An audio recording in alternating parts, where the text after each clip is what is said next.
Tapi dengan akal budi, kebebasan, dan kreativitasnya, dia bisa bikin teknologi kapal selam, bisa bikin teknologi pesawat terbang, dan sebagainya.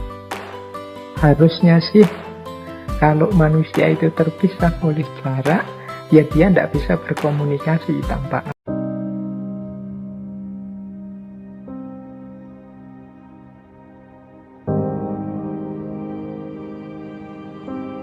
Dalam hiruk-pikuk hidup, kita sering lupa satu hal. Memberi ruang pada diri sendiri. Mengosongkan diri bukan berarti kehilangan, tapi melepaskan beban yang tak perlu. Di sanalah kita menemukan tenang dan kembali utuh. Mari kita simak renungan ini bersama Dr. Fahrudin Faiz. Assalamualaikum warahmatullahi wabarakatuh. Bismillahirrahmanirrahim. Nah, ada 3 keyword, ada 3 kunci kalau kita ingin membahas personalisme atau kepribadian manusia. Cirinya personal itu 3. Yang pertama kebebasan, yang kedua objektivitas, dan yang ketiga kreativitas. Ini 3 keyword ini penting kita pahami ya. Yang pertama kebebasan, yang kedua subjektivitas, yang ketiga kreativitas. Kebebasan tentu saja jadi kunci. Orang yang tidak bebas ya tidak akan mampu dia tegak jadi dirinya sendiri. Jadi untuk bisa menuju subjektivitas kita memerlukan kebebasan. Untuk bisa membangkitkan kreativitas kita perlu kebebasan. Jadi kebebasan itu penting untuk subjektivitas, untuk subjektivitas juga begitu. Subjektivitas itu berarti kita tegak sebagai subjek. Kita jadi diri kita yang sejati. Ini kan subjektivitas. Untuk menjadi diri kita yang sejati tentu saja prasyaratnya 2. Kebebasan dan kreativitas. Tidak mungkin kita jadi manusia yang berdiri sendiri atas nama kita dengan identitas diri kita kalau kita tidak bebas. Ketika kita tidak bebas kan berarti pilihan-pilihan hidup kita itu dipaksakan dari luar diri, bukan keputusan kita sendiri. Kalau yang seperti ini berarti menunjukkan ya kita tidak bebas. Jadi untuk subjektif, untuk mampu mengekspresikan, menyuarakan, menghidupkan gaya kita sendiri ya tentu saja di antara syarat dan buktinya kebebasan. Dan juga yang kedua kreativitas. Jadi pribadi yang mandiri itu tentu saja kreatif. Dia menciptakan hidupnya sendiri. Dia milih, menentukan, memodifikasi hidupnya sesuai yang dia inginkan. Dia senantiasa berkembang dan kreatif. Jadi kebebasan memerlukan subjektivitas dan kreativitas. Subjektivitas memerlukan kebebasan dan kreativitas. Kreativitas pun mensyaratkan subjektif dan bebas. Tidak mungkin orang ngaku kreatif tapi dia tidak bebas. Jadi, dan tidak mungkin orang bisa kreatif kalau dia tidak tegak sebagai dirinya. Untuk bisa berfungsi ya kita harus bebas, harus punya jati diri. Inilah 3 kunci kepribadian yang sejati, yang otentik. Dia bebas, dia subjektif, dia kreatif. Khusus tentang kebebasan ini, sebagaimana semua filsuf eksistensialis, yang menurut Birtaev ini adalah kunci yang paling utama menjadi manusia. Kata Birtaev, kepribadian itu tidak hanya berhubungan dengan kebebasan, tapi bahkan tidak mungkin ada tanpa kebebasan. Untuk mewujudkan kepribadian berarti harus dicapai kebebasan batin. Kebebasan batin itu pembebasan manusia dari segala determinasi eksternal. Jadi ini kebebasan. Nanti mungkin ada yang tanya, lupa, tapi nanti gimana kita menghadapi tadi keterbatasan-keterbatasan alami? Mungkin secara normal kita terbatasi oleh alam. Tapi dengan bekal kebebasan dan kreativitas tadi, halangan-halangan, determinasi-determinasi natural itu bisa kita carikan jalan keluarnya. Secara normal sih misalnya begini, kita tidak bisa kan terbang, kita tidak bisa di dalam air berjam-jam dan lain sebagainya. Tapi dengan kebebasan dan kreativitas kita berpikir, kita bisa menciptakan alat untuk misalnya di dalam air berjam-jam, bisa berminggu-minggu, berbulan-bulan lewat kapal selam. Kita bisa jalan di atas awan lewat pesawat. Ini kan sesuatu yang melampaui halangan atau hambatan-hambatan natural. Ini bisa terjadi ketika kita punya karakter. Jadi ketika kita bebas dari determinasi atau paksaan di luar diri, saat itulah kita bebas. Kalau kita sudah bebas, kita bisa kreatif. Kalau kita kreatif berarti kita bisa membangun diri kita sesuai yang kita inginkan. Nah, itulah hubungan antara kepribadian dan kreativitas di kebebasan. Kebebasan itu kata Biblia. Ini nanti beliau mengaitkannya dengan keimanan, dengan ketuhanan. Kata Biblia, kebebasan itu, makhluk yang namanya kebebasan ini, dia dari sisi waktu sama abadinya dengan Tuhan, sama azalinya dengan Tuhan. Ini mungkin kalau dalam teologi seakan ini salah satu bagian atau sifatnya Tuhan. Buktinya apa? Tuhan yang bebas inilah nanti yang menciptakan dunia dan manusia. Manusia itu ada kan pilihannya Tuhan, karena dia satu-satunya yang maha bebas. Dunia diciptakan seperti ini itu kan juga pilihannya Tuhan. Jadi kebebasan ini sifatnya ilahiyah. Dia jadi karakternya Tuhan. Dia ada jauh sebelum manusia. Maka tadi manusia yang ingin menghidupkan dimensi mikroteos, dimensi ketuhanan dirinya, harus melalui jalur kebebasan ini. Jangan mau dibelenggu oleh apapun, jangan mau dipaksa oleh apapun, bebaslah. Bebaskan dirimu. Di situ sebenarnya kita sedang menghidupkan karakter spiritual ketuhanan kita. Nah, jadi kalau diurut nanti teman-teman, hakikatnya manusia itu ada pada kepribadian. Kepribadian itu syaratnya adalah kebebasan. Kebebasan itu nanti akan dijalankan dalam bentuk kreativitas. Itulah hubungan antara kepribadian, kebebasan, dan kreativitas. Kreativitas itu jalan kita untuk menghidupkan kebebasan atau menuju kebebasan. Kreatif ini kan sesuatu yang luas. Orang yang kreatif itu kan dia menciptakan sesuatu yang baru, melampaui yang sekarang ada. Loh, ini kalau tidak diawali dari kebebasan ya tidak mungkin. Jadi kreativitas itu melampaui batas ada atau aku saat ini. Nah, ketika kita bebas, yang harusnya kita lakukan adalah kreatif, membangun diri kita, membentuk diri kita, menciptakan apa yang kita inginkan, mengambil apa yang kita perlukan.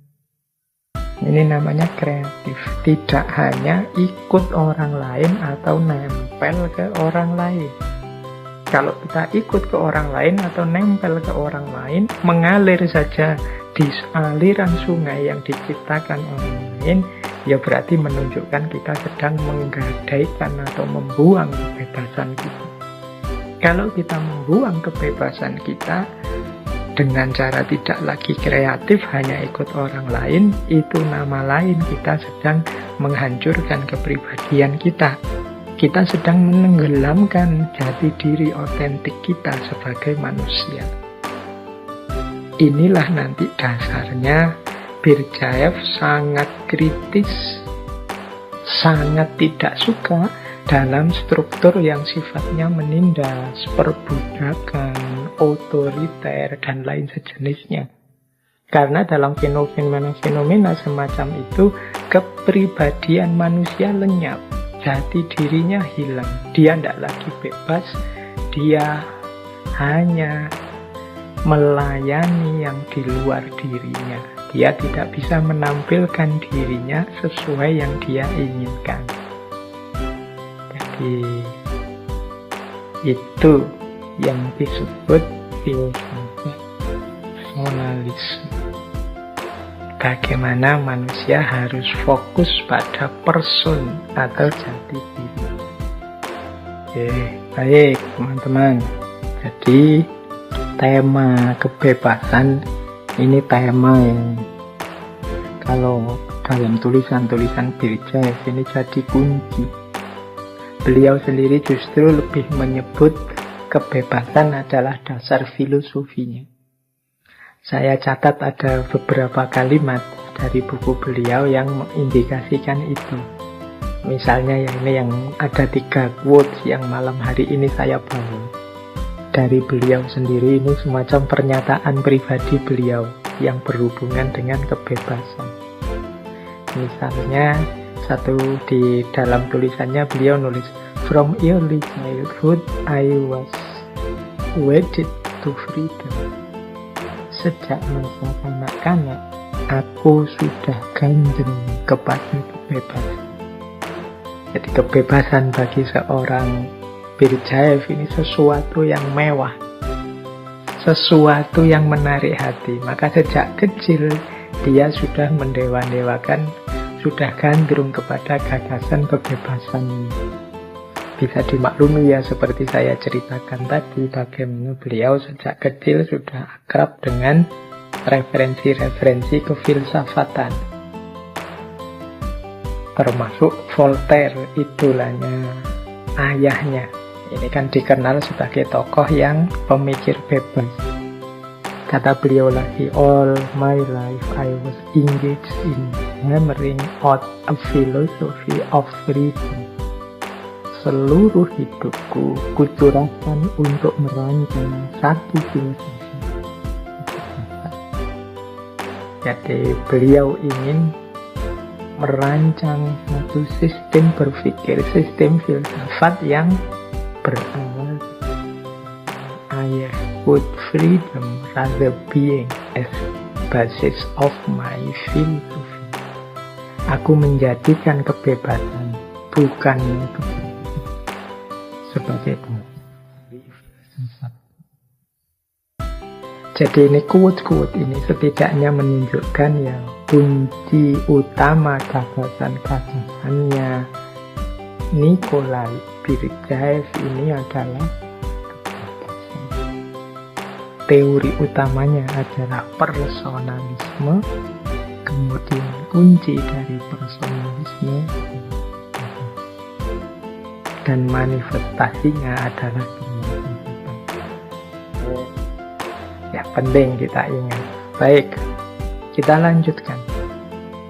Nah, sekarang tadi kan kita oleh Berdyaev sangat disarankan untuk hidup dalam kebebasan. Untuk menjalankan kebebasan ini, dalam pandangannya Berdyaev ada 4 hal yang mungkin menghalangi kita. Meskipun kita jangan menyerah di situ.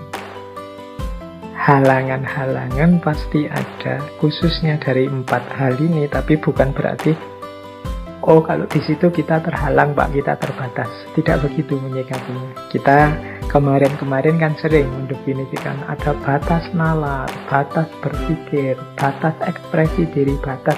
Kita dikenalkan dengan batas. Tapi pemahaman dalam tulisan-tulisannya Birsaev, iya manusia itu terbatas, ada kekurangan-kekurangannya. Tapi bukan berarti ketika mentok di batas, itu kemudian orang menyerah, selesai, dia nggak harus ngapa-ngapain lagi.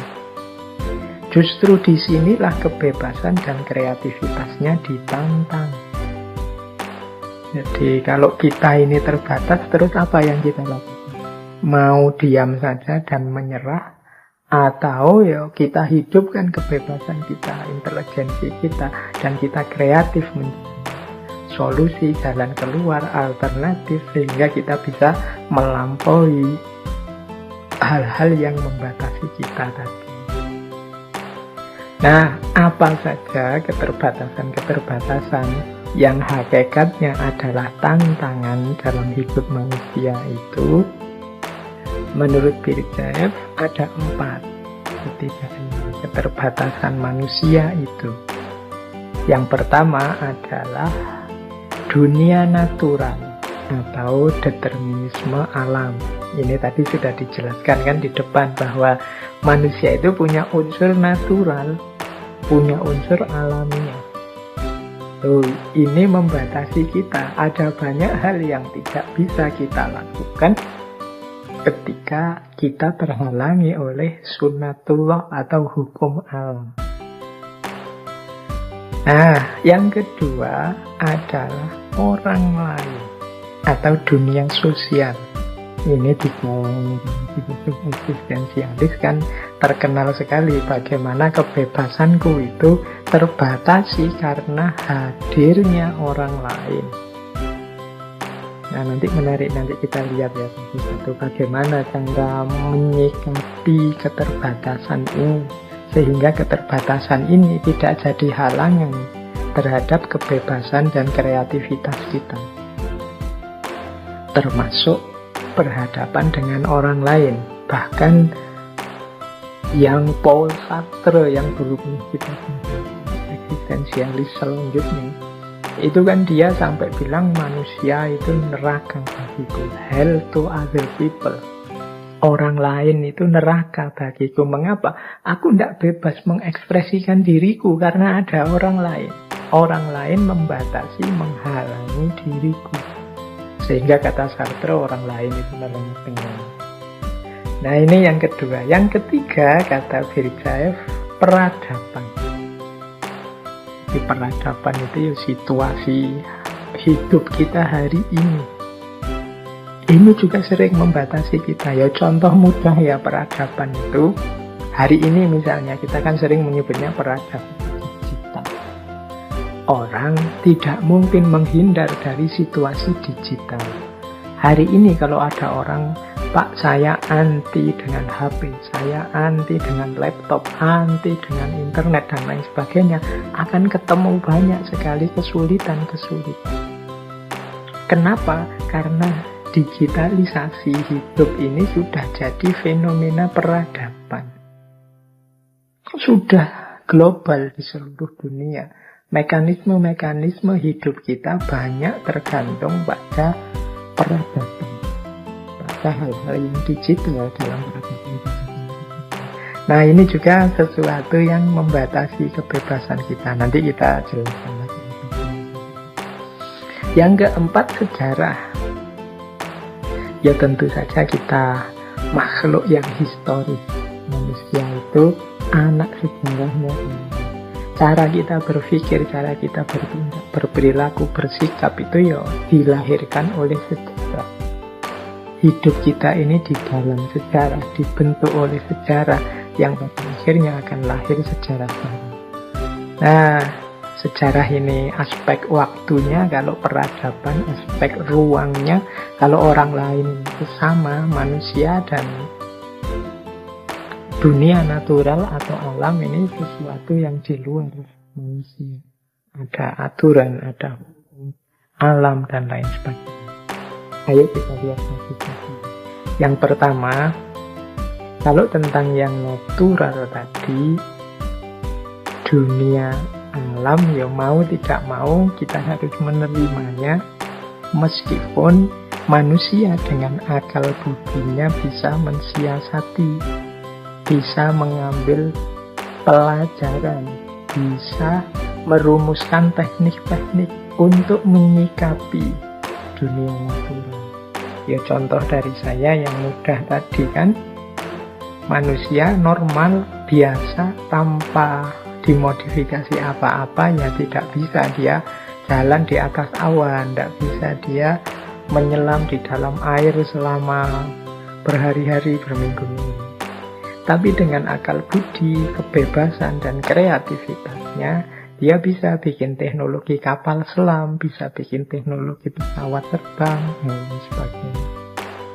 Harusnya sih kalau manusia itu terpisah oleh jarak, ya dia tidak bisa berkomunikasi tanpa alat, tanpa apapun. Tapi dengan kreativitasnya manusia bisa mengatasi jarak ruang. Bahkan bisa mengatasi ketidakmungkinan bertemu, misalnya lewat Zoom, lewat kajian semacam ini kan kecanggihan manusia. Kalau normal saja, misalnya kita pandemi, tidak boleh ngaji langsung, ketemu langsung, tidak bisa, biar tidak ketularan penyakit, ya harusnya ngajinya selesai. Nunggu nanti kalau bisa ngaji lagi di masjid. Tapi manusia kan tidak menyerah dengan itu. Lagi-lagi dia ada bekal intelektualitas, kebebasan, dan kreativitas. Jadi ini menyikapi determinisme. Jadi tidak harus kok terus menyerah saja ya. Menyerah saja Pak, karena rumah saya di atas gunung, nanti kalau gunungnya meletus ya pasti musnah semua yang saya miliki. Loh enggak, manusia punya akal budi, dia punya kreativitas, punya kebebasan.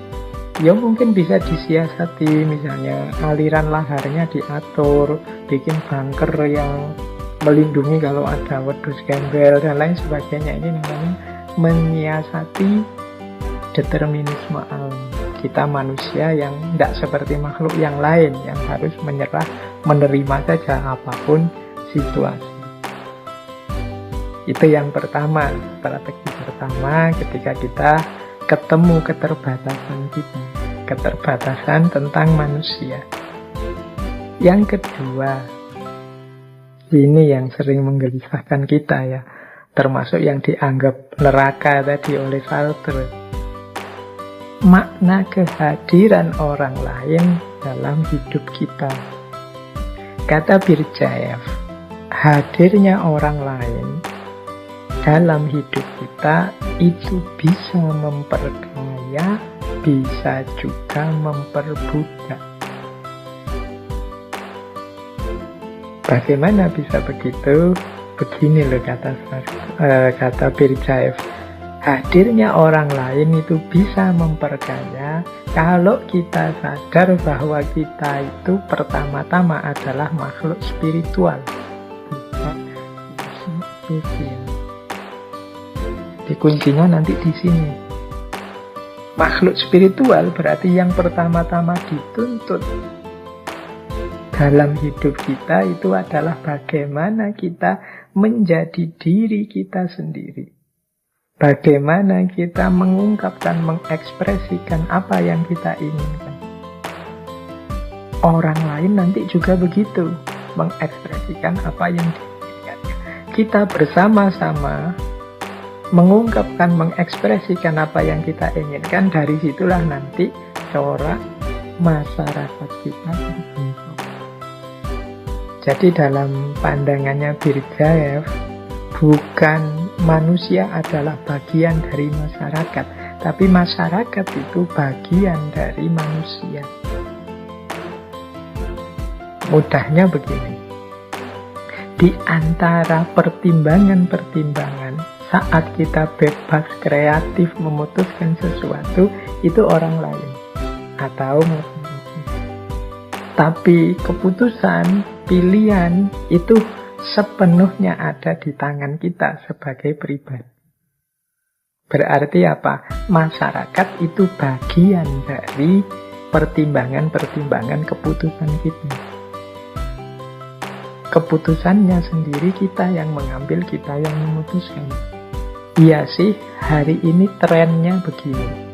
Hari ini masyarakat itu cara berpikirnya dan lain sebagainya. Itu kan kita berhadapan dengan masyarakat kan selalu begitu. Tapi aku akan ikut arus atau melawan arus atau apa pilihan hidupku yang ingin aku wujudkan itu sepenuhnya keputusanku sendiri. Inilah namanya orang yang sadar hakikat dirinya adalah makhluk spiritual, bukan makhluk sosial. Orang yang sadar hakikat dirinya makhluk sosial itu orang yang mendahulukan kepentingan sosial dibandingkan aspirasi pribadinya. Ini situasi seperti ini banyak kita bahas bulan-bulan lalu, misalnya ketika kita membahas tentang people pleaser. Banyak di antara kita yang hanya ingin menyenangkan masyarakat, hanya ingin mengikuti situasi atau norma di tengah masyarakat, tapi mengorbankan jati diri kita. Ini lebih kuat kesadaran sebagai makhluk sosial. Maunya Birjaev tidak begitu. Terus lebih kuat kesadaran kita sebagai makhluk spiritual, bahwa kita bagian dari masyarakat, membacanya adalah masyarakat bagian dari kita, bukan kita yang menjadi bagian dari masyarakat. Karena kalau membacanya kita bagian dari masyarakat, berarti apa saja yang terjadi di tengah masyarakat harus kita ikuti. Ya tentu saja akhirnya kita jadi manusia yang tidak eksis. Dunia sosial kita mungkin eksis, masyarakat kita mungkin eksis, kita sendiri yang tidak eksis. Kita sebagai pribadi tidak kelihatan, yang kelihatan masyarakat kita. Nah ini yang menurut Birjaev harusnya tidak kita lakukan. Kita itu harus kuat aspek sebagai, bukan sebagai kami. Aku yang lain yang di luar diriku yaitu mungkin pertimbangan saja, tapi keputusan apapun yang aku ambil itu keinginanku, suara hatiku, aspirasi. Inilah cara memposisikan orang lain dalam pandangannya Birjaev. Karena dia memang filosof eksistensialis, fokusnya pada pribadi manusia yang menjadi dirinya sendiri. Orang lain berarti harusnya tidak menghalangi ekspresi diri. Jangan sampai relasi kita dengan orang lain itu relasi perbudakan. Relasi perbudakan itu ya berarti kita diseret oleh dia, diposisikan sebagai budaknya dia. Budak itu kan yang harus ikut saja apa keinginan dia, keinginan mereka, atau sebaliknya kita yang memperbudak mereka, kita yang memperbudak dia. Ini struktur yang tidak sehat seperti itu. Relasi perbudakan dalam kehidupan bermasyarakat ini tidak sehat.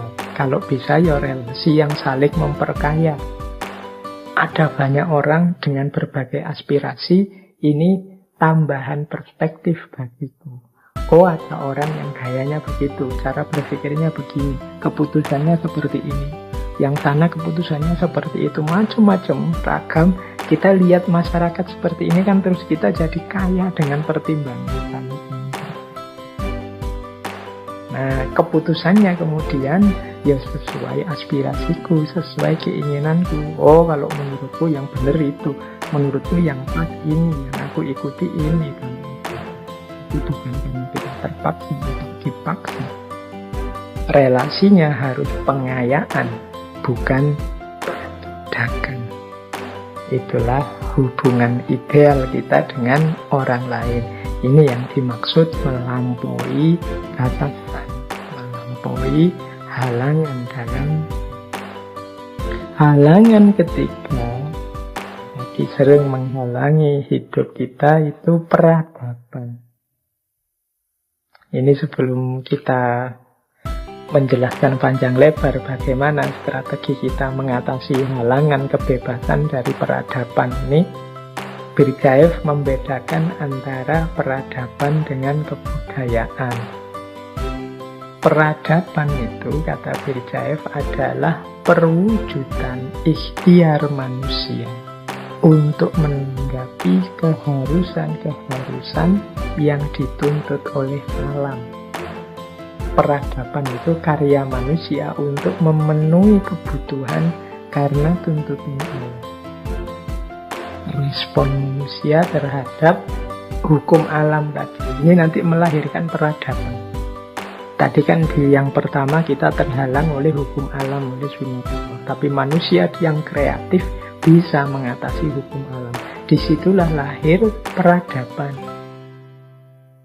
Dulu orang melakukan perjalanan jauh naik kuda atau jalan kaki, sehingga kebutuhan mobilitasnya terbatas.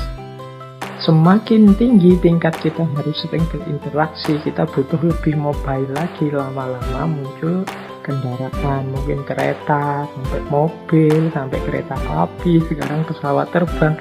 Ini kan namanya situasi peradaban. Di karya-karya manusia yang dihasilkan untuk memenuhi tuntutan alam. Teknologi IT, digital teknologi yang sekarang luar biasa itu berkembang, itu kan peradaban. Maksudnya apa? Dia karya manusia untuk memenuhi kebutuhan, ya kayak teknologi informasi, ya kebutuhan komunikasi, kebutuhan informasi. Itulah peradaban. Jadi berhubungan dengan tuntutan alam. Beda dengan kebudayaan. Kalau kebudayaan itu karya kreatif manusia yang berhubungan dengan kebutuhan spiritualnya. Kebutuhan untuk eksis, kebutuhan untuk unggul, kebutuhan jaya, kebutuhan menang, kebutuhan untuk nyaman, dan lain sebagainya. Ini kalau di Berdyaev ini namanya kebudayaan. Biasanya perubahan peradaban itu melahirkan perubahan juga dalam budaya berpikir, budaya berinteraksi, budaya pendidikan, dan lain sebagainya. Jadi kalau kebudayaan itu karya kreatif yang berhubungan dengan mental dan spiritualnya manusia, mode spiritualnya. Peradaban yang lahir, peradaban digital IT. Nah, sekarang mode belajarnya berubah. Nah, ini kebudayaan. Mode belajarnya sekarang daring. Mode komunikasinya juga berubah. Kalau dulu ketemu langsung di undangan, ya sekarang ketemu lewat WA pakai emoticon. Ini budaya komunikasi ini berubah. Ini kebudayaan. Jadi ada beda antara peradaban dan kebudayaan. Nah, problemnya apa dengan peradaban dan eksistensi manusia ini? Apa yang menghalangi eksistensi manusia dari peradaban? Menurut Berdyaev, seringkali peradaban yang itu hakikatnya hanya alat, hanya media, hanya jalan untuk kita bisa survive dalam kehidupan, tapi kita sering memposisikannya sebagai tujuan. Pada akhirnya, unsur-unsur peradaban ini berubah jadi faktor yang membelenggu kebebasan manusia. Jadi peradaban itu kan semula alat kita untuk mengatasi keterbatasan di hadapan alam. Tapi kemudian banyak orang memposisikannya, ya teknologi, unsur peradaban inilah yang jadi tujuan hidup. Sehingga orang terdistraksi ke situ semua fokusnya. Pada akhirnya jadi belenggu untuk manusia. Dia tidak bebas lagi sekarang. Dia dipenjara oleh peradabannya. Ya contoh mudahnya begini. Teknologi modern misalnya. Semula teknologi modern itu kan diciptakan untuk memudahkan kita dalam hidup. Tapi lama-lama akhirnya terbalik. Teknologi itulah, mesin-mesin itulah yang nanti memperbudak kita. Bukan kita yang ngatur mesin, tapi akhirnya kita yang diatur mesin. Sama kayak HP, sama kayak alat-alat yang kita pakai di sekeliling kita, itu kan pada akhirnya mereka yang ngatur kita, bukan kita yang ngatur mereka. Ada banyak ya Birgaev dari era-era modern awal itu melihat banyak orang yang kemudian justru terpinggirkan karena hadirnya mesin-mesin tadi, sehingga kemiskinan memuncak dan lain sebagainya. Jadi teknologi modern membuat manusia kehilangan kebebasannya. Pada akhirnya peradaban membelenggu manusia, kebudayaan macet. Akhirnya manusia frustasi, teralienasi itu terasing dari dunianya. Kenapa? Karena kehilangan kebebasan. Jadi inilah halangannya peradaban. Berarti apa? Menghadapi peradaban, ayo memanfaatkan peradaban. Bukan berarti lari dari peradaban, bukan berarti kalau begitu saya anti HP Pak, kalau begitu saya anti laptop Pak. Tidak begitu. Tapi jadikan yang alat sebagai alat, yang tujuan sebagai tujuan. Teknologi itu ciptaan kita, maka kita yang mengendalikan dengan dasar kebebasan hidup. Kita yang mengontrol sesuai prinsip hidup kita yang bebas dan kreatif tadi. Jangan dibalik. Kita yang dikontrol mesin, kita yang disetir oleh alat. Jadi kalau kita mampu berlaku seperti ini, ya peradaban tidak akan menghalangi kreativitas dan kebebasan kita. Apapun yang kita inginkan itu terserah kita. Tidak disetir oleh orang lain, apalagi disetir oleh mesin. Kalau mesinnya tidak cocok, ya kita sesuaikan. Mesinnya, bukan kita. Itu namanya kita memposisikan alat sebagai alat, bukan alat sebagai tujuan yang membelenggu kita. Jadi ada 3 tadi ya yang sudah membelenggu manusia, yang harus ditemui demi kebebasan dan kreativitas. Yang pertama tadi, dunia natural, alam. Yang kedua, orang lain, dunia sosial. Yang ketiga, peradaban. Yang keempat, sejarah. Sejarah ini juga sering membelenggu kita. Jadi membuat kita terikat, membuat kita tidak kreatif. Banyak orang yang dibelenggu masa lalu, banyak orang yang tidak bisa keluar dari jeratan sejarah. Ada banyak pandangan yang bilang ya manusia itu produk. Tapi Birgaev punya pandangan sebaliknya, terbalik. Bukan manusia itu produknya sejarah, tapi sejarah itu dibuat oleh manusia. It is man that make history. And that's to be supposed that he make history from himself. Manusialah yang membuat sejarah. Berarti dialah yang menciptakan sejarah sesuai dengan dirinya sendiri, keinginannya sendiri. Maka sejarah masa lalu mungkin mempengaruhi hidup kita, tapi bukan berarti kita sama sekali ditelan oleh sejarah. Wong sejarah itu kita yang menciptakan. Berarti apa? Kita terima sejarah yang sudah terjadi, tapi bukan berarti kita dibelenggu oleh peristiwa yang sudah terjadi itu. Karena kalau kita dibelenggu oleh sejarah, kita kehilangan kebebasan kreativitas kita. Wong semula sejarah itu ciptaan kita sendiri. Berarti apa? Ayo kita ciptakan sejarah versi kita sesuai keinginan kita.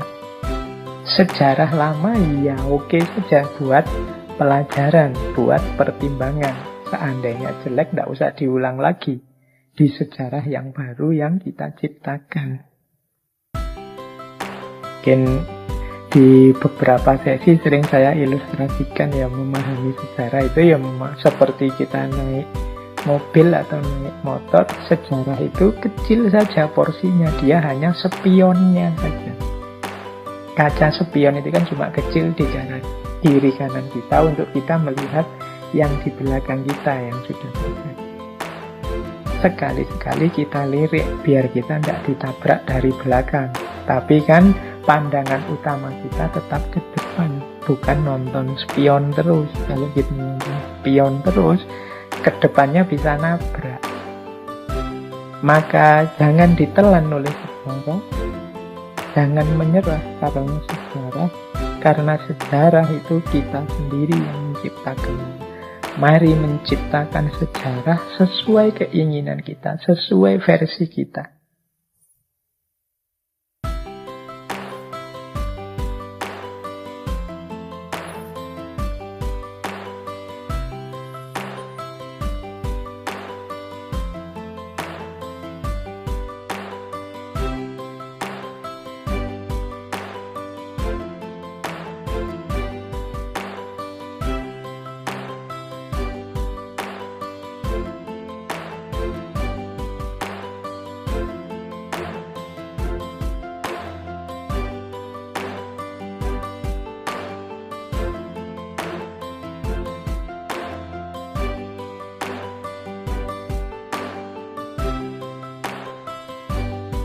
Saat kita belajar mengosongkan diri, kita memberi kesempatan pada hidup untuk mengisi kembali dengan hal yang lebih bermakna. Karena dalam hening, kita tidak benar-benar sendiri. Kita sedang menemukan diri yang sesungguhnya.